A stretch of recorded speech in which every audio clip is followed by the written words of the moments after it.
Saudara, bagaimana kita memaknai firman Tuhan tentang korban keselamatan ini? Kalau sebelumnya adalah tentang korban keselamatan berupa lembu, ini berupa kambing dan domba. Prosesnya sama, memisahkan organ-organ dalamnya dengan hati-hati dan sama. Dan selanjutnya dibakar sebagai bau-bauan yang harum. Dimana kalau lemak dibakar itu baunya sangat sedap. Di sini dikatakan menyenangkan hati Tuhan.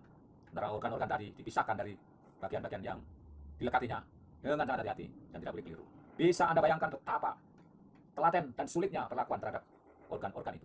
Bila mana kita pernah belajar tentang anatomi, baik itu anatomi manusia maupun anatomi hewan, dengan mudah akan dapat membayangkan tentang hal ini. Terutama dokter bedah. Dokter bedah tentu di dalam memotong, memisahkan organ, dan menyambungnya lagi, menjahitnya, tentu tidak boleh ada yang terpotong, tidak pada tempatnya. Di sini dikatakan ada buah pinggang. Di sini juga dikatakan ada umbe hati. Ada buah pinggang dan lemak yang melekat padanya, pada isi perut. Buah pinggang itu ya ginjal dan lemak yang melekat padanya. Dan umbe hati yang harus dipisahkannya beserta buah pinggang atau ginjal itu. Ini dipisahkan dengan sangat hati-hati. Tidak boleh terpotong, tidak pada tempatnya, karena itu bisa menimbulkan efek perdarahan. Tidak berfungsi, ginjal, umbe hati. Ini organ dalam, sesudah organ luar, dia itu dituliskan di sini. Dari korban keselamatan, ia harus mempersembahkan lemaknya sebagai korban api-apian bagi Tuhan. Yakni segenap ekornya yang berlemak, yang harus dipotong dekat pada tulang belakang, dan lemak yang menyelubungi isi perut, dan segala lemak yang melekat pada isi perut, dan kedua, ginjal dan lemak yang melekat padanya.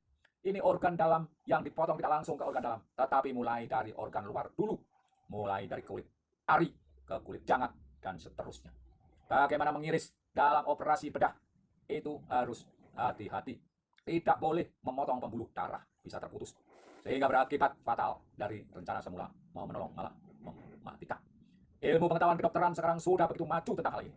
Dan ini menunjukkan bahwa yang ditulis di kitab imamat ini sepertinya sudah melampaui zamannya. Bahwa semua organ itu harus dipotong dan dipisahkan dari lemaknya secara hati-hati. Supaya dapat diambil lemaknya itu dari bakar sebagai pujian yang harum bagi Tuhan. Nah, selain itu, selanjutnya semuanya itu dibakar di atas mezbah sebagai santapan berupa korban api-apian. Menjadi bau yang menyenangkan. Segala lemak adalah kepunyaan Tuhan. Ambil lemak yang bila dibakar menimbulkan aroma harum yang terangkat ke atas awang-awang. Dan itu menjadi bau-bauan yang harum. Tapi prosesnya tadi betul dapat kita bayangkan kesempurnaan dan ketelitiannya. Itu semua tentu dapat kita maknai sebagai orang awam yang memakai logika di dalam pemahaman hal ini. Bahwasanya bila proses operasi untuk korban keselamatan itu tidak dilakukan dengan cermat, bisa berakibat fatal. Dan oleh sebab itu, saudara-saudara, kita memaknai bahwa program keselamatan dengan operasi korban Yesus Kristus di atas kayu salib itu bukan suatu tindakan atau peristiwa yang gegabah. Terlalu banyak makna di balik peristiwa itu. Terlalu banyak hal penting yang kita tidak dapat menghitung satu persatu.